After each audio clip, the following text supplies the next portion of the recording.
Hello guys, welcome back to this become English champion YouTube channel. My name is Ankush और आज हम read करेंगे the Hindu editorial और इसके थ्रू इम्प्रूव करेंगे अपनी ग्रामर को, वोकैबलरी को, रीडिंग स्किल को और साथ ही साथ करंट अफेयर्स के टॉपिक को। और ये हमारा जो एडिटोरियल है काफ़ी एडवांस्ड लेवल का है, तो आप इसको सेल्फ भी पढ़ के देख सकते हैं द हिंदू एडिटोरियल वाली जो वेबसाइट होती है वहाँ से। और बाकी आपके सामने लिखा ही हुआ है, वीडियो पॉज करके आप पढ़ने की कोशिश करना कि आप पढ़ पा रहे हो या नहीं पढ़ पा रहे। आपको इसमें मैं दिखाऊंगा कि किस तरह की एडवांस्ड ग्रामर यूज़ हुई है, तो एक एक चीज़ को ब्रेक करूंगा। वीडियो पसंद आए तो कमेंट करना, चैनल पर न्यू है तो वीडियो वॉच करें, अगर यूज़फुल लगे तो सब्सक्राइब जरूर कीजिएगा। और इसके अंदर जो जो हमारे नए वर्ड्स यूज़ हुए हैं एडिटोरियल में वो मैंने अपडेट कर दिए हैं।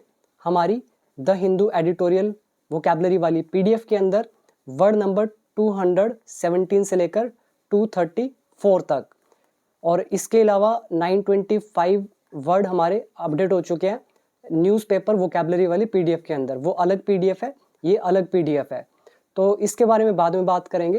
पहले शुरू करते हैं रीड करना। देखो, सबसे पहले हमारा टाइटल क्या है, हेडलाइन क्या है? Sleeping disasters. डिजास्टर्स मतलब आपदाएं, ये नाउन का काम करेगा। और कैसी आपदाएं हैं? स्लीपिंग यानी कि सोती हुई, ये काम करेगा एडजेक्टिव का। तो सोती हुई आपदाएं। On the Uttarakhand disaster the Himalayas. तो किस पर एडिटोरियल है?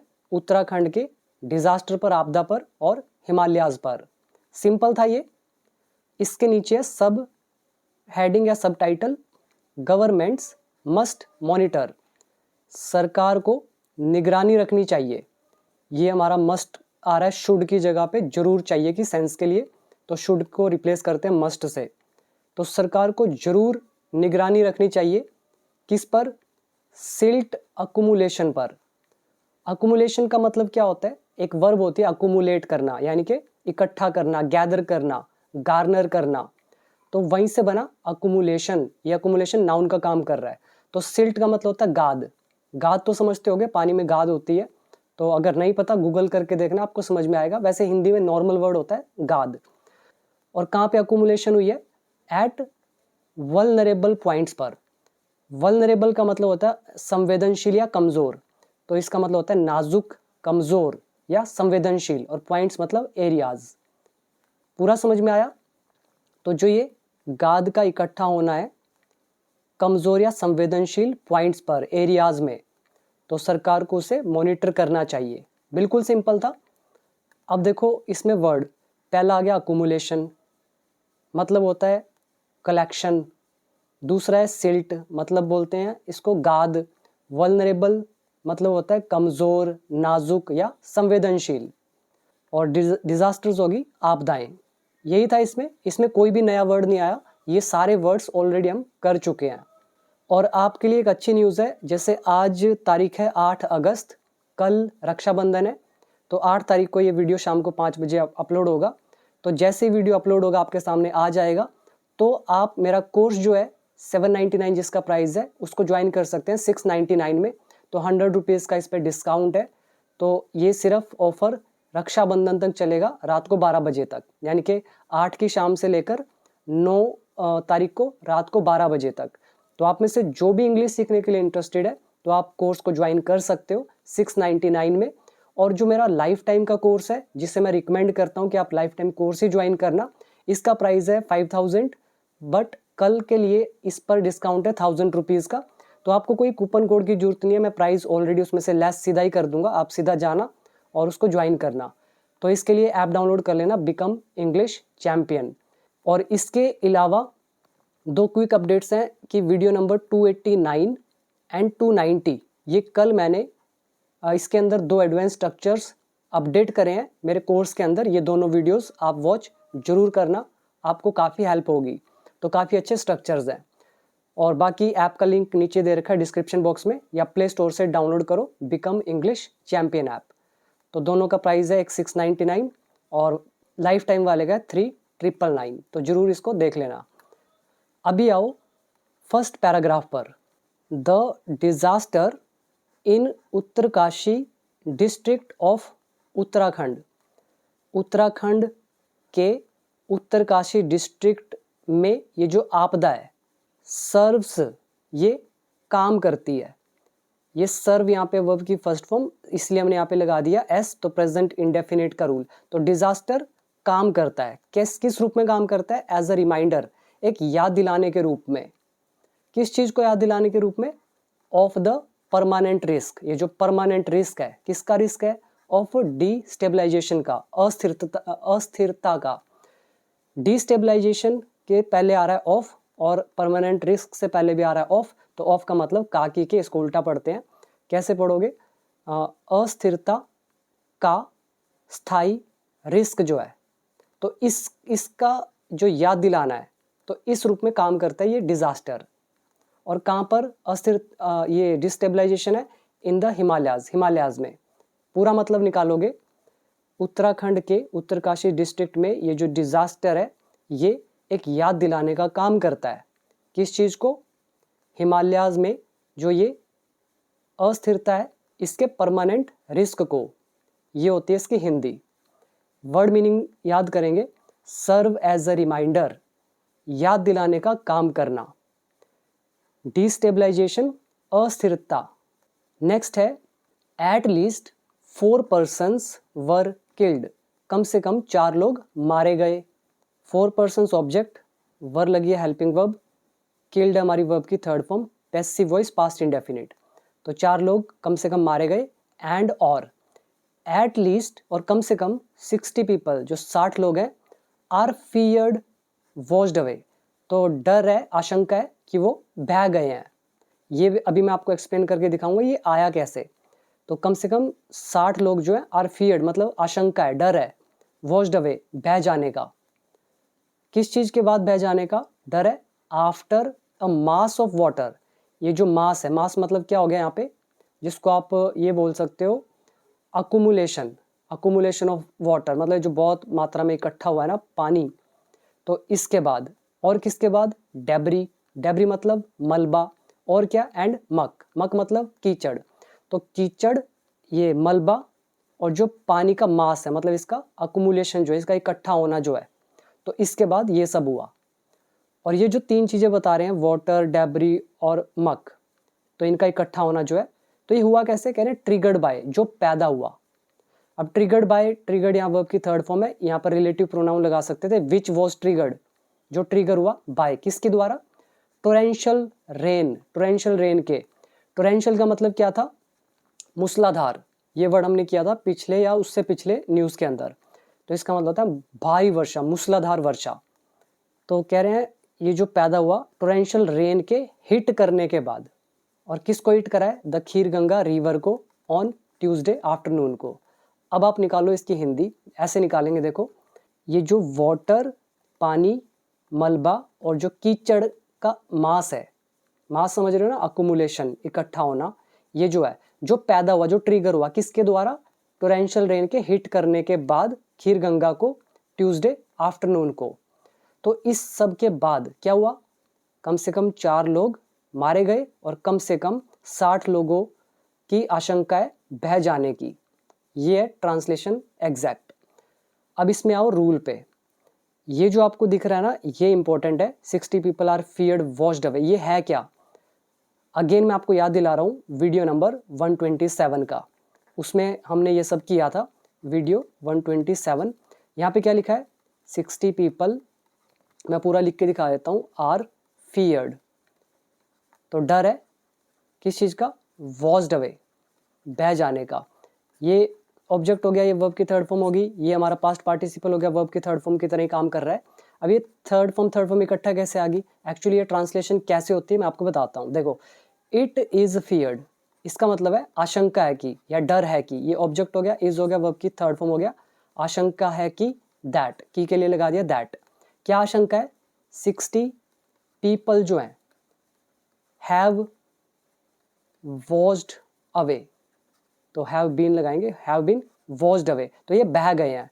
अब यहाँ पे 60 पीपल ऑब्जेक्ट है, वॉश्ड है वर्ब की थर्ड फॉर्म, हैव बीन लगा दिया, पैसिव वॉइस, दैट से जोड़ा सेंटेंस को। अब वीडियो नंबर 127 को याद करो, क्या था? इसको कहाँ पर लाएंगे? इट की जगह पर, तो हमने यहाँ पे डाल दिया इट की जगह पर। अब 60 पीपल है, आगे लिखा है इज। अब इज तो हम लिख नहीं सकते 60 के साथ, 60 है तो आर लगेगा। फिर फियर्ड को एग्जैक्ट उतारते हैं, फिर हम इसको भूल जाते हैं, इसको भूल जाते हैं, फिर ये जो टू हैव है इसकी जगह हम क्या लिखते हैं, टू हैव बीन वॉश्ड। ठीक है, अब एडवांस्ड में क्या किया हमने, टू हैव बीन लगाया, वॉश्ड अवे ऐसे ही लिख दिया। लेकिन यहाँ पे न्यूज़ में यहाँ टू हैव बीन तो लिखा ही नहीं हुआ। तो जर्नलिज्म की लैंग्वेज में क्या होता है, शॉर्ट करने के लिए इसको भी हम रिमूव कर देते हैं, सीधा ये लिख देते हैं। तो ऑब्वियसली ये कौन सी फॉर्म है, वर्ब की थर्ड फॉर्म। तो ये इस तरह से फॉर्म किया हुआ सेंटेंस है। तो जो लोग इंग्लिश जिनको नहीं आता है ना, उसके तो ऊपर से जा रहा होगा कि मैं बोल क्या रहा हूँ। देखो, जब तक रूल नहीं करोगे ना तब तक कोई फ़ायदा नहीं है। ये एडवांस्ड इंग्लिश है और रूल के बिना पढ़ोगे इंग्लिश मुश्किल लगेगी।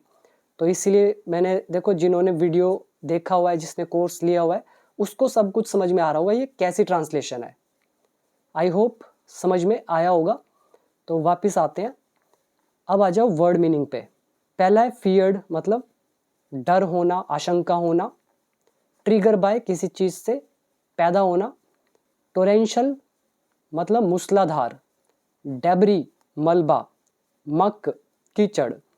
इसमें ऑलमोस्ट सभी वर्ड्स हमने किए हुए हैं। एक मक वर्ड है, वैसे तो ये भी हमने किया हुआ है बट फिर भी मैंने ऐड ऑन कर दिया इधर 217 के अंदर। मक मतलब होता है कीचड़, गंदगी, मैला। ये सब पढ़ना आपका काम, एंटोनिम सिनोनिम्स आप खुद पढ़ेंगे और हर वर्ड के साथ 5-5 एग्जाम्पल्स होते हैं। ये आपके सामने आप देख रहे हो जहाँ पे मक का यूज़ है। इसको म्यूक नहीं बोलते, इसको मक बोलते हैं, मक। तो ये आप पढ़ लेना सेल्फ, तो आपको क्लैरिटी मिल जाएगी। अब आओ नेक्स्ट सेंटेंस के ऊपर। द फ्लड हिट, फ्लड ने हिट किया, प्रभावित किया। हिट यहाँ पर वर्ब की सेकंड फॉर्म, फ्लड है subject, past indefinite active voice. किसको हिट किया, प्रभावित किया, होटल्स को एंड रेजिडेंशियल बिल्डिंग, और जो रहने वाली बिल्डिंग्स हैं इन धराली टाउन में। अब ये टाउन के बारे में बता रहे हैं, सिचुएटेड जो स्थित है। सिचुएटेड के साथ अगर कोमा ना लगाते तो हम यहाँ विच रिलेटिव प्रोनाउन भी लगा सकते हैं, विच इज सिचुएटेड जो स्थित है। सिचुएटेड यहाँ एडजेक्टिव का काम कर रहा है, which is relative pronoun, advanced में विच इज हटा दिया और सीधा सिचुएटेड लिखा। तो ये धराली टाउन की बात हो रही है जो स्थित है इतने फीट हाइट पर, अबव सी लेवल, सी लेवल से इतना ऊपर है। वेयर जहाँ, वेयर इज रिलेटिव एडवर्ब, तो इसी गांव की बात हो रही है जहाँ। वीडियो फुटेज, जो ये वीडियो फुटेज है रिकॉर्डेड बाय रेजिडेंट्स, जो निवासियों ने रिकॉर्ड की है, तो वो वीडियो फुटेज। शोड तो उसने दिखाया, तो उसमें दिख रहा था या उसने दिखाया। इसमें वीडियो फुटेज सब्जेक्ट है, शोड यहाँ पर है वर्ब की सेकंड फॉर्म, यानी कि video footage showed, video footage ने दिखाया। अब ये रिकॉर्डेड भी तो वर्ब की सेकंड फॉर्म है, कैसे सेकंड है? आपको लगेगा कि video footage recorded, video footage ने रिकॉर्ड किया, बट ये रिकॉर्डेड एक्चुअली में है क्या, ध्यान से देखना।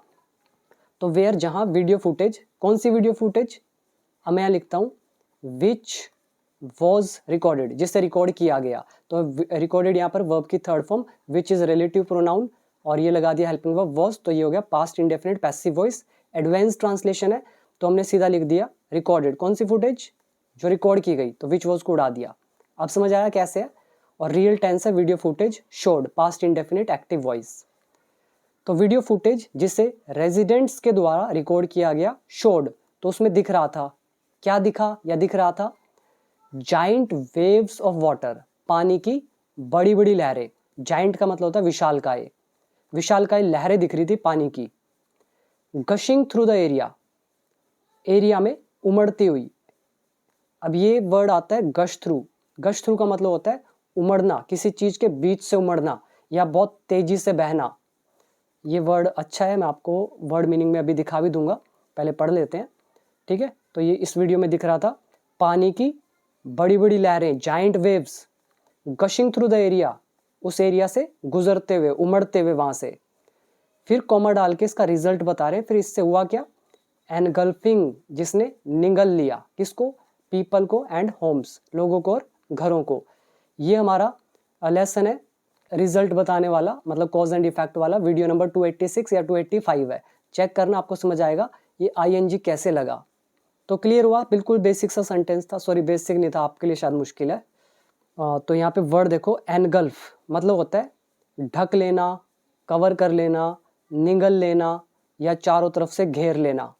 गश थ्रू ये वर्ड अभी हम देख लेते हैं, ये मैं आपको एग्जाम्पल से दिखाता हूँ।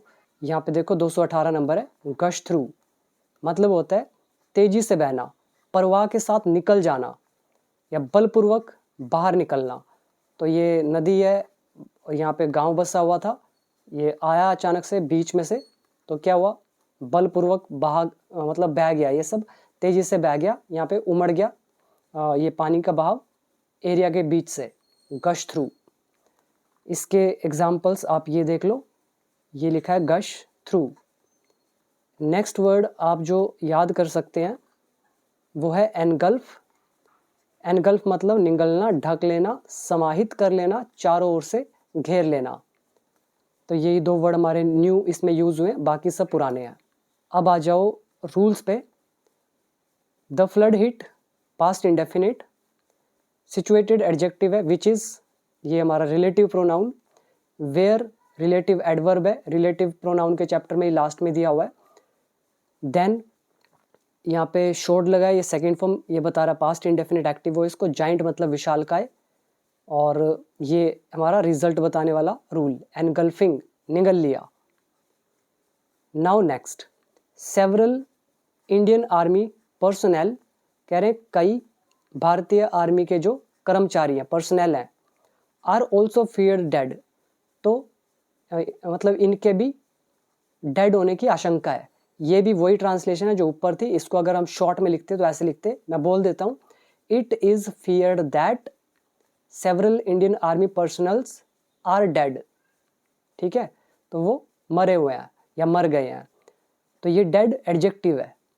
अब अगर इसको एडवांस में लिखते तो हम यहाँ पे डालते टू बी, कि several Indian army personnels are feared to be dead.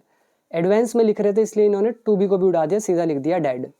समझ में आया वीडियो नंबर 127 का कॉन्सेप्ट। तो इतने आशंका है, इतने लोग जो ये कई आर्मी के जवान जो हैं कर्मचारी, तो इनके मरने की, according to the preliminary report, तो प्राथमिक रिपोर्ट के अनुसार। नाउ नेक्स्ट, अगला paragraph, the proximate cause of the disaster is, जो निकटतम कारण है डिजास्टर का। ये आपको समझ में आ रहा होगा, एक वर्ड हमने किया था proximity, in the proximity of, मतलब के आसपास में। तो प्रॉक्सिमिटी होता है आसपास में, और यहाँ प्रॉक्सिमेट एडजेक्टिव का काम कर रहा है। ये प्रॉक्सिमिटी नाउन होता है और प्रॉक्सिमेट ये एडजेक्टिव है, तो इसका मतलब होता है निकटतम। ठीक है, पास वाला। ये अभी मैं आपको दिखा भी दूंगा, इसके और भी मतलब निकलते हैं। तो निकटतम कॉज मतलब जो एकदम से हमें कारण पता चल रहा है, जो सीधा सीधा सामने है, तो उसको बोला है सीधा सीधा कारण। ठीक है, सीधा सीधा कारण या निकटतम कारण जो है आपदा का, इज वो है, वो क्या है, द एक्सट्रीमली हैवी रेनफॉल। ये जो अत्यधिक हैवी रेनफॉल है ये है, फ्रॉम अगस्त 3 to 5, तो इसके बीच में जो बारिश हुई है वो एक्सट्रीमली हैवी रेनफॉल क्या है, प्रॉक्सिमेट कारण है, निकटतम कारण है या सीधा सीधा कारण है आपदा का। यहाँ पर ये जो proximate cause of the disaster है सब्जेक्ट है, इसकी हेल्पिंग वर्ब लगा दी इज। उसके बाद रेनफॉल हमारा नाउन है, कैसी रेनफॉल है, हैवी है, एडजेक्टिव है, और कितनी हैवी है, थोड़ी, कम, ज़्यादा, कितनी, तो ये एक्सट्रीमली, तो हैवी के बारे में बता रहा है, हैवी एडजेक्टिव है, तो जो वर्ड एडजेक्टिव के बारे में बताए उसको क्या बोलते हैं, एडवर्ब। तो एडवर्ब, एडजेक्टिव, नाउन। समझ में आया, ये नाउन एडजेक्टिव का चैप्टर है, सिंपल सा।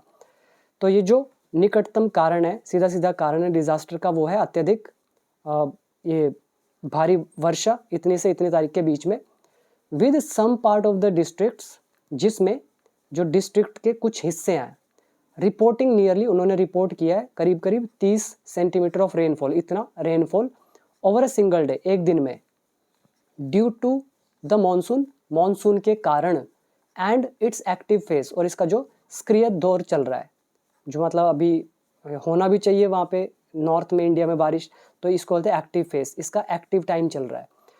ठीक है, over north India, north India के ऊपर। यहाँ आ गया ड्यू टू, तो मॉनसून और इसके सक्रिय दौर के कारण, और कहाँ, नॉर्थ इंडिया में, तो एक दिन में इतना जो रेनफॉल है वो भी रिपोर्ट किया गया है कुछ पार्ट्स में डिस्ट्रिक्ट के। समझ में आया, विद लगा के क्या बता रहे हैं, जिसमें, नाउ नेक्स्ट, द फ्यूरी, ये जो फ्यूरी है, फ्यूरी का मतलब होता है तीव्रता, प्रचंडता या बहुत ज़्यादा क्रोध, ठीक है। यही इसका मतलब निकलता है, अत्यधिक क्रोध मतलब बहुत ज़्यादा गुस्सा, या तीव्रता मतलब स्पीड से स्पीड, जितनी तेज हो सके, या प्रचंडता बोल देते हैं, ठीक है। तो ये जो प्रचंडता है, तीव्रता है, and the volume of the water, तो अब यहाँ पे देखो पानी की बात हो रही है, तो पानी की क्या, वॉल्यूम, उल्टा पढ़ेंगे, पानी का वॉल्यूम, वॉल्यूम मतलब मात्रा, और पानी का ही फ्यूरी मतलब हो गया तीव्रता, मतलब यहाँ से फ्यूरी का मतलब है जो प्रचंडता है, जो उसकी स्पीड है, ठीक है। और तो ये जो स्पीड है, दैट जो गज्ड थ्रू द टाउन, जो शहर में उमड़ पड़ी, सीम्ड वो लग रही थी, टू सजेस्ट कि वो सुझाव दे रही है, मतलब उससे ऐसा लगा। अब इसको ब्रेक डाउन करो, पहले ध्यान देना, the fury and the volume of the water, ये हमारा है सब्जेक्ट, इसकी वर्ब है सीम्ड, ये अगी वर्ब की सेकंड फॉर्म, और ये सजेस्ट मतलब सुझाव देना, मतलब वही हो गया लगना, सजेस्ट टू मतलब सीम टू सजेस्ट, लगना। तो ये हमारा लेसन अगेन वही आ गया सीम वाला, ठीक है, 127 वीडियो नंबर। ये जो है सीम्ड मतलब इससे ऐसा लग रहा था, लेकिन इससे पहले दैट भी लगा है। अब ये दैट क्या है, दिस इज रिलेटिव प्रोनाउन, जो इस पानी के बारे में बता रहा है। तो कौन सा पानी, दैट जो गज्ड थ्रू द टाउन, जो शहर में उमड़ पड़ा। दैट यहाँ सब्जेक्ट का भी काम कर रहा है, गज्ड यहाँ वर्ब की सेकंड फॉर्म। तो जो शहर में उमड़ पड़ा, तो उससे लग रहा था दैट की। अब जो अचानक से पानी आया वहाँ पे, उससे क्या लग रहा था, this was a sudden event, कि ये एक अचानक घटना थी। अब यहाँ पे देखो कोमा डाला, कोमा डाल के इसका रिजल्ट बता रहे हैं कि ये अचानक घटना थी, ऐसा लग रहा था। हुआ क्या इससे, प्रॉम्प्टिंग, जिसने उकसाया, प्रेरित किया, जो कारण बना। ये जो वर्ड हमारा प्रॉम्प्ट, ये हमने न्यूज़पेपर वोकैबुलरी वाली में पता नहीं कितनी बार कर लिया है। वर्ब की तरह, नाउन की तरह, एडजेक्टिव की तरह, तीनों तरह से यूज होता है। यहाँ पे ये काम कर रहा है वर्ब का, जिसका मतलब है कारण बनना, उकसाना, प्रेरित करना। तो ये कारण बना किस चीज़ का, स्टेट ऑफिशियल्स, मतलब जिसने स्टेट ऑफिशियल्स को क्या करवाया, उनसे कैटेगराइज करवाया, इसे मतलब वर्गीकृत करवाया इसे, एज अ क्लाउड बर्स्ट, मतलब बादल फटने के रूप में। इन शॉर्ट कहें तो इसकी वजह से क्या हुआ, स्टेट ऑफिशियल्स जो हैं उसने इस घटना को, मतलब ये जो घटना हुई है, इसको क्लाउड बर्स्ट का नाम दिया, इसको क्लाउड बर्स्ट के रूप में कैटेगराइज किया, वर्गीकृत किया। और प्रॉम्प्ट बता रहा है कि ये जो घटना हुई जिसकी हम बात कर रहे हैं, इसने स्टेट ऑफिशियल्स को प्रेरित किया। किस लिए प्रेरित किया, कि वो इस घटना को कैटेगराइज करे क्लाउड बर्स्ट के रूप में। अब पूरी हिंदी सुनिए, कह रहे हैं पानी की तीव्रता और जो मात्रा है, जो उमड़ पड़ी शहर में, उससे लग रहा था कि ये एक अचानक से इवेंट था, जिससे स्टेट ऑफिशियल्स ने इसे क्लाउड बर्स्ट के रूप में वर्गीकृत किया। आई होप समझ में आया होगा। देखो मैंने आपको पहले कहा था लैंग्वेज थोड़ी डिफिकल्ट है, अगर एडवांस्ड लेवल पढ़ रहे हो तो एडवांस्ड आपकी थिंकिंग भी होनी चाहिए। अगर एक नर्सरी क्लास वाला, पहली क्लास या 5वीं क्लास वाला बच्चा पीएचडी की बुक्स पढ़ेगा या 12वीं की बुक्स ही पढ़ेगा, तो उसको समझ कहाँ से आएगा। तो अभी आप एडवांस्ड लेवल पे रीड कर रहे हो, तो एडवांस्ड माइंडसेट भी चाहिए, और ये तब होगा जब आपको इंग्लिश आती होगी। अभी आओ वर्ड मीनिंग पे। यहाँ पे है 220 नंबर, प्रॉक्सीमेट, निकटतम या निकटस्थ, ठीक है, निकटतम भी बोल सकते हो, निकटस्थ भी बोल सकते हो, या समीपवर्ती या सीधा कारण बनने वाला। एग्जाम्पल्स आप सेल्फ देखना, वीडियो लंबा हो जाएगा नहीं तो। देन फ्यूरी मतलब क्रोध, गुस्सा, तीव्रता, प्रचंडता, भीषण उग्रता। नेक्स्ट इज प्रॉम्प्ट, ये वर्ड मैंने यहाँ भी डाल दिया है। तो प्रेरित करना, उत्तेजित करना, किसी कार्य के लिए उकसाना या कारण बनना। इसके आप एग्जाम्पल देख लो, आपको ज़्यादा क्लैरिटी मिलेगी। नेक्स्ट इज कंप्यूटेशन, ये तो आप अगर इनकम टैक्स जीएसटी का काम करते होंगे तो आप उसमें कंप्यूटेशन बनाते होंगे, जिसका मतलब होता है गणना करना, हिसाब करना, ठीक है, मतलब जो भी हिसाब किताब करते हो उसको बोलते हैं कंप्यूटेशन, ये नाउन है। अभी आएगा वर्ड, अभी पढ़ लेते हैं। तो कौन कौन से वर्ड किए, एक किया प्रॉक्सीमेट, निकटतम या सीधा सीधा। एक्सट्रीमली एडवर्ब है, अत्यधिक, जो हैवी के बारे में बता रहे हो, कितना हैवी है, हम कह रहे हैं एक्सट्रीमली हैवी है। नेक्स्ट वर्ड आपने देखा, फ्यूरी, प्रचंड तीव्रता या बहुत क्रोध। नेक्स्ट है गश थ्रू, उमड़ना, तेजी से बहना। फिर प्रॉम्प्ट आ गया, वर्ब के रूप में काम कर रहा है। और कैटेगराइज इज वर्गीकृत करना, मतलब कैटेगरी में बांटना। नेक्स्ट वन, हाउएवर, फिर भी, this has a very specific meaning, कह रहे इसका फिर भी एक बड़ा स्पेसिफिक मतलब है। एक क्लाउड बस्ट की बात हो रही है, तो this has a very specific meaning, इसका एक बड़ा ही स्पेसिफिक मतलब विशिष्ट मतलब है, एक विशेष मतलब है, विशिष्ट मतलब है।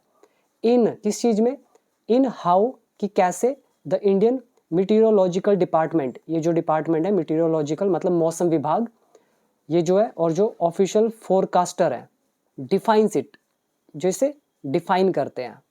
अब ये है कौन, देखो ये जो मीटीरोलॉजिकल डिपार्टमेंट जो है, ये है कौन, कह रहे हैं ऑफिशियल फोरकास्टर है, मतलब जो फोरकास्ट करते हैं, पूर्वानुमान लगाते हैं, तो वो है ये। तो ये सिंगल है, ये मत सोचना कि ये अलग है और ये अलग है, ये कोमा डाल के इसी के बारे में ये बताया जा रहा है कि ये आईडीएम है कौन, ऑफिशियल फोरकास्टर है।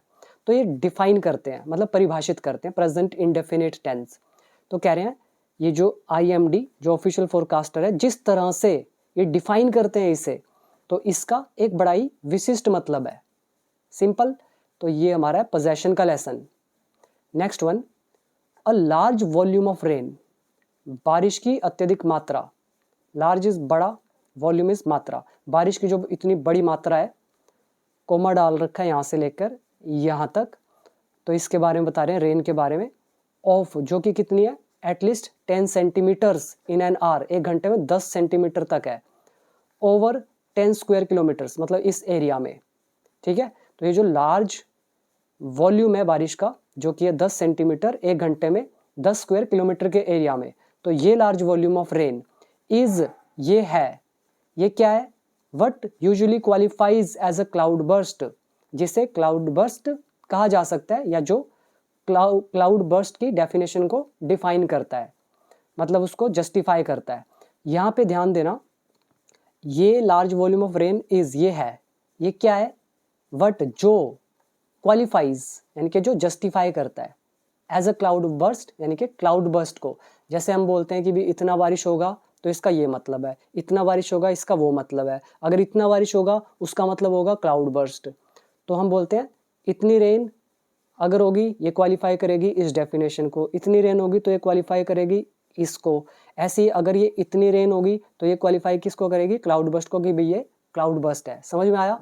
तो वट यहाँ जो का सेंस दे रहा है, क्वालिफाई यहाँ वर्ब की फर्स्ट फॉर्म, वट यहाँ सब्जेक्ट का भी काम कर रहा है। और ओवरऑल सेंटेंस देखोगे तो ये a large volume of rain subject है, इसके हेल्पिंग वर्ब इज, ठीक है।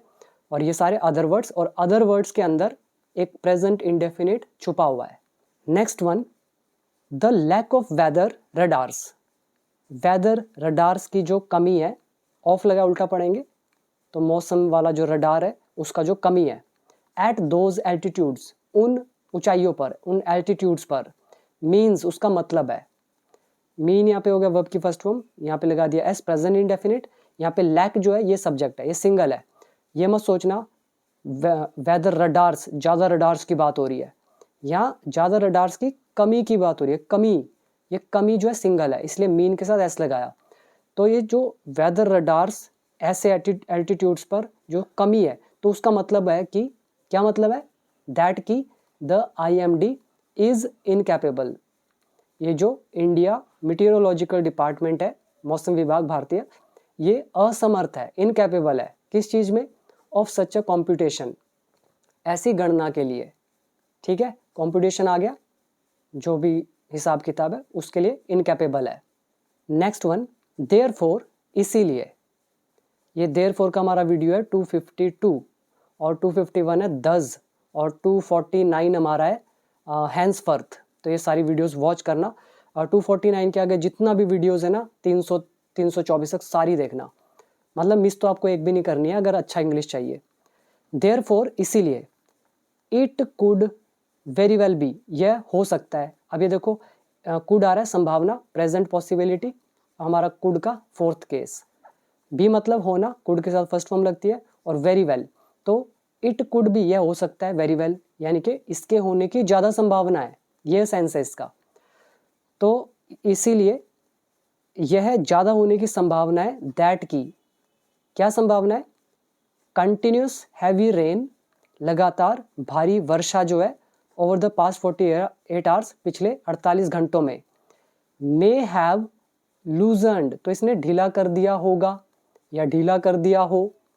ये लूज मतलब होता है ढीला करना, वर्ब की थर्ड फॉर्म है, और यहाँ लगा मे हैव। ये हमारा लेसन है वर्कबुक पार्ट 1 का, must have, may have, might have. Video number 24, 25 या 23 इनमें आपको मिलेगी, मतलब 20 से 25 के बीच में। तो ये आपके सामने है रूल। ये थोड़ा देखो मुश्किल है पढ़ना इसको, मैं अभी कैटेगराइज जब करूँगा ना, इसको जब ब्रेक करूँगा तो ये आपको समझ में आएगा अच्छे से, ध्यान से देखना। तो कह रहे हैं ये जो लगातार हैवी रेन है पिछले 48 घंटों में, मे हैव लूजन्ड, इसने ढीला कर दिया होगा, इस बारिश ने ढीला कर दिया होगा, किसको, द सॉइल, मिट्टी को। और जो मैं अभी बोल रहा हूँ ना, इसको इमेजिनेशन करते हुए चलना, तस्वीर के साथ, तभी समझोगे। तो इसने ढीला कर दिया होगा, ये इसने ढीला कर दिया हो शायद।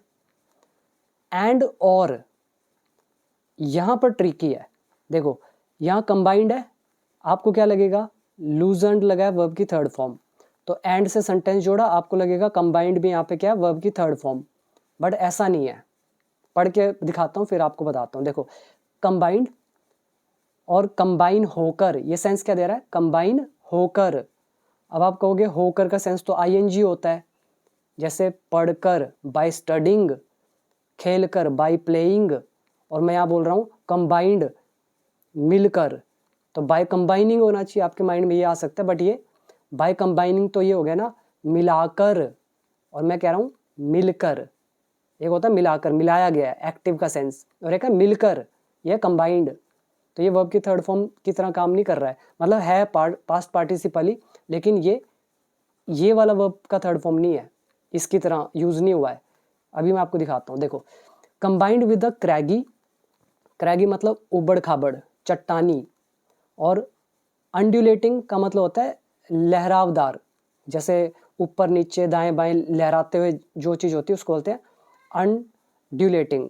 ये अंडुलेटिंग एंड क्रैगी एडजेक्टिव है दोनों।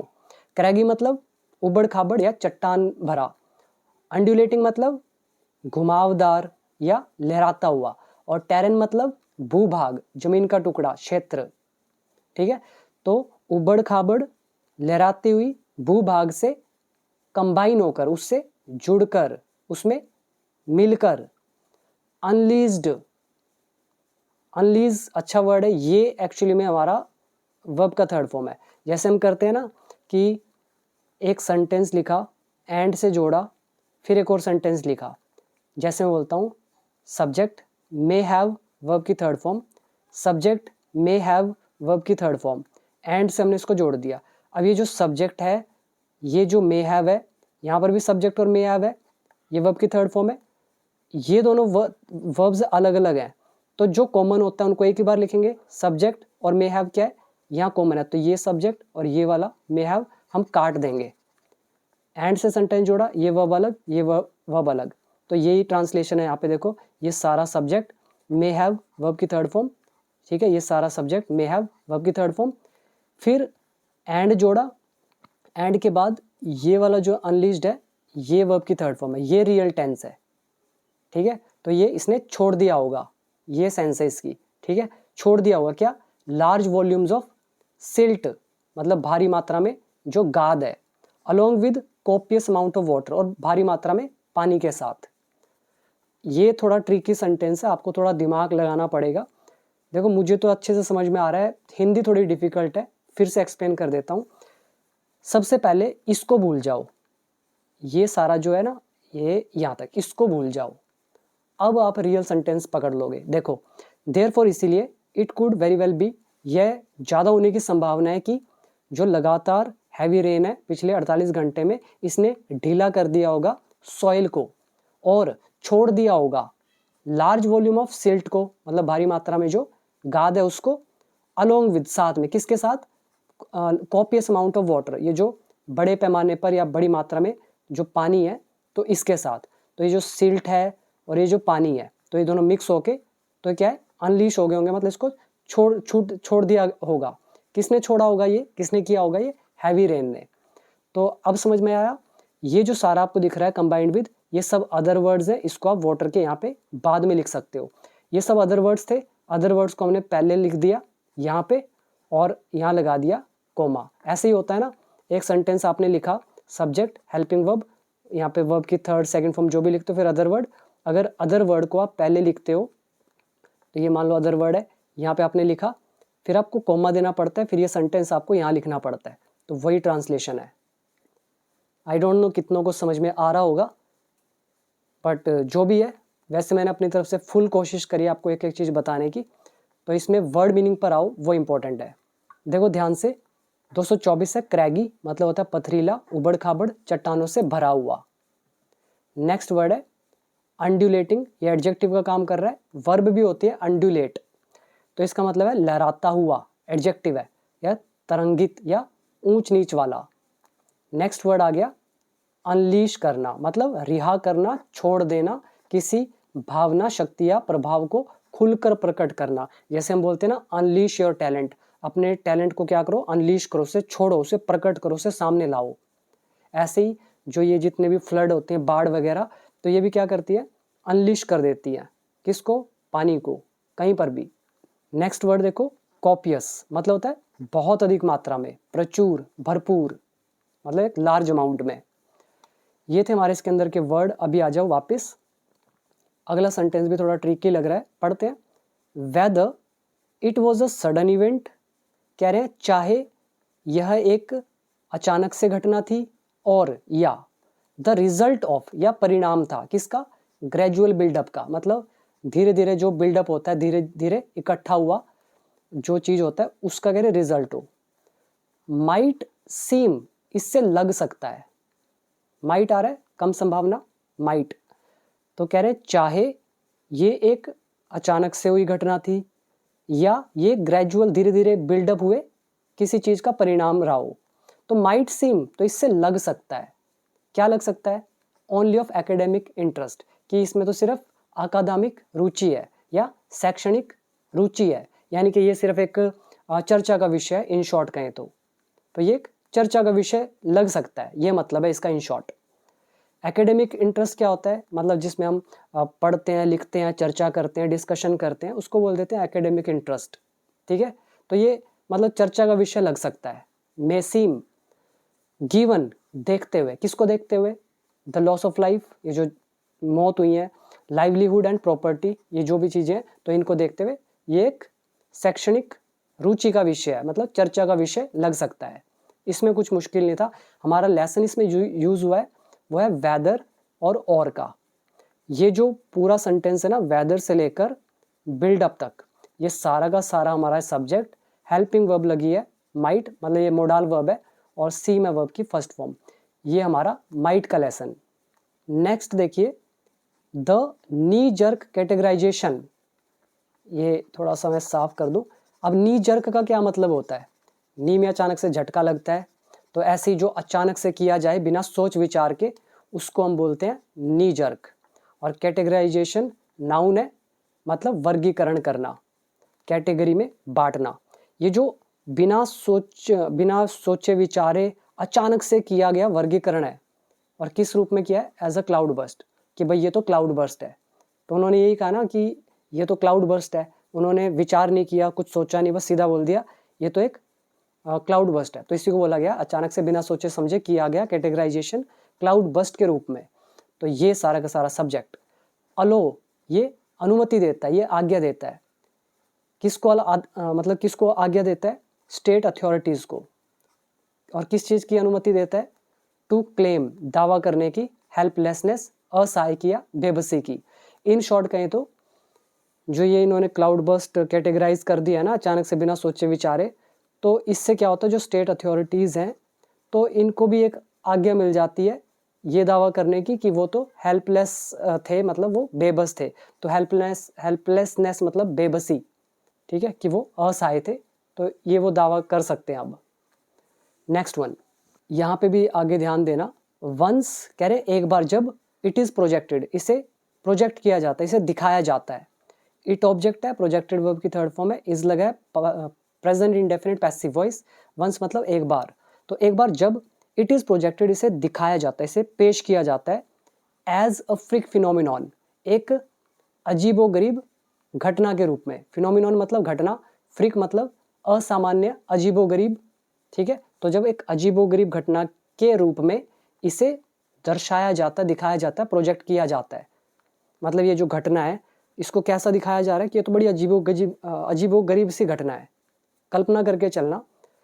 तो क्या होता है जब ऐसा किया जाता है, द इवेंट ओनली एलिसिट्स, ये जो घटना है ये केवल प्राप्त करती है। एलिसिट का मतलब होता है निकालना या प्राप्त करना। अच्छा वर्ड है ये, मैंने अभी वर्ड में डाला नहीं है, मैं डाल दूंगा पीडीएफ के अंदर, ठीक है। वैसे इसका मतलब प्राप्त करना, उकसाना, कई सारे मतलब होते हैं। तो इवेंट ओनली एलिसिट्स, ये केवल प्राप्त करता है, मतलब इससे केवल मिलता है। अगर आप दिखाओगे ना कि ये एक ऐसी घटना थी, अजीबोगरीब, असामान्य, विचित्र सी घटना, तो क्या होगा, ये इवेंट अपनी ओर आकर्षित करेगा, तो ये प्राप्त करेगा। क्या प्राप्त करेगा मतलब इसे मिलेगा, क्या मिलेगा, इसे क्या मिलता है, सोशल मीडिया कॉमिजरेशन। कॉमिजरेशन का मतलब होता है सहानुभूति, कंडोलेंस, सिंपथी, सांत्वना, ठीक है। तो यही हुआ ना, हमने इसको अभी क्या दिखा दिया, अभी तो बादल फटाता है तो अचानक से हो गया, तो अब क्या होगा, चारों तरफ से लोग क्या बोलेंगे कि भाई चलो हो गया, दुख हुआ, प्रार्थना करते हैं, ठीक है, मृत लोगों को शांति मिले, ऐसे ही तो होगा। तो इसी को बोलते हैं सोशल मीडिया कॉमिसरेशन, यानी कि सोशल मीडिया पे सहानुभूति। और एलिसिट का मतलब हो गया यहाँ पे प्राप्त करना, ठीक है। तो जब इसको ऐसे दिखाया जाता है तो ये इवेंट सिर्फ प्राप्त करता है, इसको मिलता है सिर्फ सोशल मीडिया सहानुभूति। और कहाँ से मिलती है, फ्रॉम पीपल अथॉरिटीज़, जो सॉरी पब्लिक अथॉरिटीज़ जो है, सार्वजनिक जो भी अथॉरिटीज़ है उनसे। In the form of prayers and deep sadness, प्रार्थनाओं और गहरे दुख के रूप में, और किस रूप में, and a predefined token sum, और जो पूर्व नियोजित या पूर्व निर्धारित टोकन सम है, मतलब एक अमाउंट होगी 1 लाख, 2 लाख, 3 लाख, जो इसको बोलते हैं टोकन सम। और प्री डिफाइंड मतलब जो पहले से तय किया हुआ कि अगर ऐसी कोई आपदा घटी तो उनको हम 10 लाख दे देंगे, तो इसको बोलते हैं प्री डिफाइंड, पूर्व निर्धारित टोकन सम। और किस रूप में, एज डिसबर्समेंट, वितरण के रूप में। डिसबर्स वर्ड हमारा तीसरी बार आ रहा है, बैंक वाले इस वर्ड को जानते होंगे। डिसबर्स मतलब वितरण करना, मतलब देना, ठीक है, ये नाउन का काम कर रहा है। तो पूरा मतलब हो गया कि एक बार जब इसे दिखाया जाता है एक अजीबोगरीब घटना के रूप में, तो ये इवेंट केवल प्राप्त करता है सोशल मीडिया सहानुभूति को पब्लिक अथॉरिटीज से, प्रार्थनाओं और गहरे दुख के रूप में, और पूर्व निर्धारित एक अमाउंट के वितरण के रूप में। तो ये मतलब है। वर्ड मीनिंग पे आओ। प्रोजेक्ट इज दिखाना, शो करना। फ्रीक, फ्रीक मतलब क्या होता है, सन की को भी बोलते हैं हम लोग फ्रीक, ये एडजेक्टिव का काम कर रहा है, जिसका मतलब होता है विचित्र, अजीबोगरीब, असामान्य। फिनोमिनॉन मतलब घटना। एलिसिट मतलब प्राप्त करना, ये वर्ड मैं डाल दूंगा अलग से। और कॉमिसरेशन हो गया कंडोलेंस, या आप बोल सकते हो सिंपथी, सहानुभूति।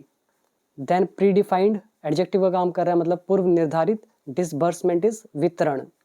इसमें कुछ वर्ड मैंने शायद डाला हो, ये देखो, फ्रीक, फ्रीक आ रहा है, असामान्य, अजीबोगरीब, ये सब आप पढ़ लेना। नेक्स्ट है कॉमिसरेशन, सहानुभूति, दुख प्रकट करना, किसी के दुख में भागीदार होना। देन डिसबर्समेंट, भुगतान, राशि वितरण, धन का भुगतान करना। Now next, the recent past. Recent past is हाल ही में, मतलब हाल ही का अतीत, जो अभी भी पास्ट गया है। रीसेंट पास्ट शोज, ये दिखाता है। प्रेजेंट इंडेफिनिट टेंस क्या दिखाता है, दैट की दीज आर एनीथिंग, ये कुछ भी है, बट आउटलायर्स, आउटलायर्स के अलावा, आउटलायर्स को छोड़कर, मतलब अपवाद को छोड़कर, मतलब ये अपवाद तो नहीं हो सकती है। ये हमारा लेसन है बट प्रेपोजिशन का। अब आप कहेंगे बट तो कंजंक्शन होता है, और मैं यहाँ पर बोल रहा हूँ बट प्रेपोजिशन है। ये बट प्रेपोजिशन ही है, नॉट कंजंक्शन। कंजंक्शन अलग यूज होता है। ये आप मेरा वीडियो देखना 167 to 182, जिसमें आपको ये भी दिखेगा और इसका सेंस समझ में आएगा, ठीक है। तो हाल ही का पास्ट जो है वो दिखाता है कि ये कुछ है, मतलब दीज आर एनीथिंग, ये कुछ भी है, बट आउटलायर्स, लेकिन आउटलायर्स नहीं हो सकता, मतलब अपवाद नहीं हो सकता है, तो आउटलायर्स मतलब अपवाद, यानी कि इसको भी मैं आपको दिखा देता हूँ। आउटलायर्स मतलब असामान्य तत्व, अपवाद या भीड़ से अलग चीज़ या व्यक्ति जो थोड़ा अलग सा लगे। तो एक्सेप्शन, एनॉमली, ऑडिटी, ठीक है, ये सब आप पढ़ लेना। Next one, climate change has increased. Climate change ने बढ़ा दिया है द प्रोबेबिलिटी, यानी कि प्रोबेबिलिटी को, संभावना को, किसकी, ऑफ एक्सट्रीम रेनफॉल इवेंट्स की, मतलब जो अत्यधिक रेनफॉल वाली घटनाएं हैं इसको बढ़ा दिया कि भी और भी ऐसी सी घटनाएं हो सकती है जहाँ पे बहुत बारिश हो। तो क्लाइमेट चेंज ने इसको बढ़ा दिया, present perfect tense. And therefore, और इसीलिए, द न्यूमरस इंफ्रास्ट्रक्चर प्रोजेक्ट्स, जो बहुत सारे, न्यूमरस मतलब अ लार्ज नंबर ऑफ, तो ये जो न्यूमरस इंफ्रास्ट्रक्चर प्रोजेक्ट्स हैं, इंफ्रास्ट्रक्चर मतलब बुनियादी ढांचा, प्रोजेक्ट मतलब योजनाएं, तो ये बहुत सारे बुनियादी ढांचे वाले प्रोजेक्ट्स हैं अंडरटेकन, जो शुरू किए गए हैं। यहाँ पे आप लगा सकते हो which have been undertaken. Undertake मतलब शुरू करना, जिम्मेदारी हाथ में लेना, रिस्पॉन्सिबिलिटी लेना।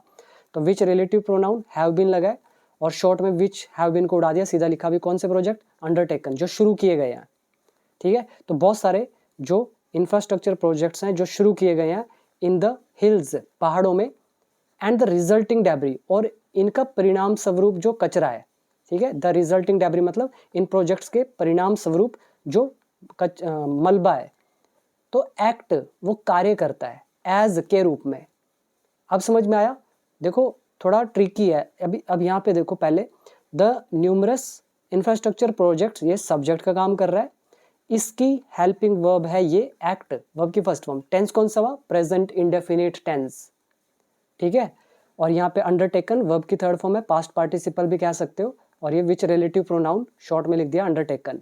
ठीक है, तो ये जो नंबर ऑफ इंफ्रास्ट्रक्चर प्रोजेक्ट्स हैं जिनको शुरू किया गया है पहाड़ों में, और जो उनके परिणाम स्वरूप जो मलबा है, एक्ट वो काम करता है, ये जो कचरा है ये काम करता है एज के रूप में। किस रूप में काम करता है? लेटेंट एक्सप्लोजिव के रूप में।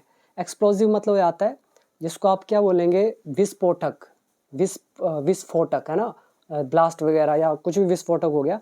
और लेटेंट, आपने एक शो पढ़ा होगा, लेटेंट शो, शायद यही नाम था ना। तो लेटेंट का क्या मतलब था? उसका मतलब था रहस्यमय, गुप्त। तो जो गुप्त विस्फोटक है तो उस रूप में काम कर सकता है कौन? ये जो रिजल्टिंग डेब्री है। अब समझ में आया? यहाँ पे इस मलबे की बात हो रही है कि ये मलबा एक गुप्त, एक सीक्रेट एक्सप्लोजिव के रूप में काम कर सकता है, act as. That are triggered, जो ट्रिगर होता है, जो पैदा होता है, that is a relative pronoun, जो पैदा होता है फ्रॉम सच रेनफॉल, ऐसे वर्षाओं से। ठीक है, ऐसी वर्षा से। तो ट्रिगर्ड वर्ब की थर्ड फॉर्म है, दैट रिलेटिव प्रोनाउन है जो यूज किया गया इस एक्सप्लोजिव के लिए। नाउ नेक्स्ट है, लास्ट सेंटेंस है हमारा यहाँ से लेकर यहाँ तक, इसे भी अच्छे से पढ़ते हैं।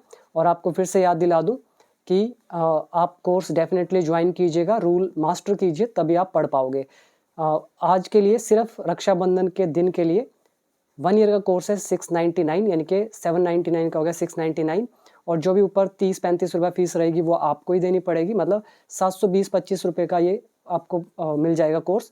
और लाइफ टाइम वाला जो है 4000 में आप ज्वाइन कर सकते हो instead of 5000, just for a single day. ठीक है, on the occasion of Rakshabandhan. तो ऐप डाउनलोड कर लेना, नीचे दिया हुआ लिंक डिस्क्रिप्शन बॉक्स में।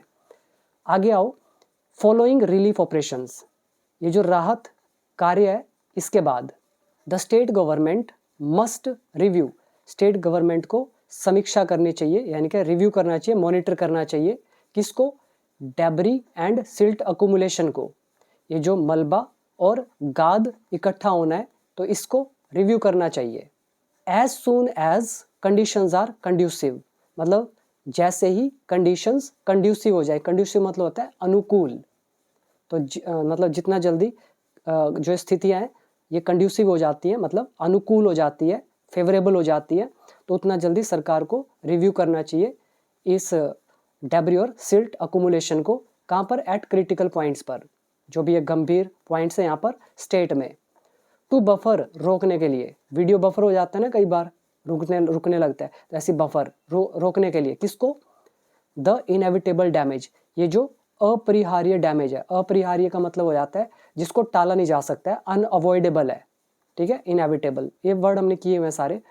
तो कह रहे हैं एक ऐसा डैमेज जिसको रोका नहीं जा सकता है, तो उससे बचने के लिए, उसे बफर करने के लिए, उसे डिले करने के लिए। और ये किसकी वजह से damage? From climate change, climate change की वजह से। तो पूरा मतलब रिलीफ ऑपरेशंस के बाद स्टेट गवर्नमेंट को जितना जल्दी हो कंडीशन के फेवरेबल होने के बाद रिव्यू करना चाहिए डेब्री और सिल्ट अकुमुलेशन को क्रिटिकल पॉइंट्स पर स्टेट में, ताकि बफर किया जा सके अपरिहार्य डैमेज को क्लाइमेट चेंज से। तो ये थी हमारी आज की वीडियो। तो ये सारे वर्ड और ये पीडीएफ वर्ड की आपको मिल जाएगी मेरे कोर्स के अंदर। तो अब आप ऐप को डाउनलोड कर सकते हैं, बिकम इंग्लिश चैंपियन ऐप। और वीडियो कैसी लगी कमेंट सेक्शन में जरूर बताइएगा। थैंक यू सो मच, मिलते हैं नेक्स्ट वीडियो में।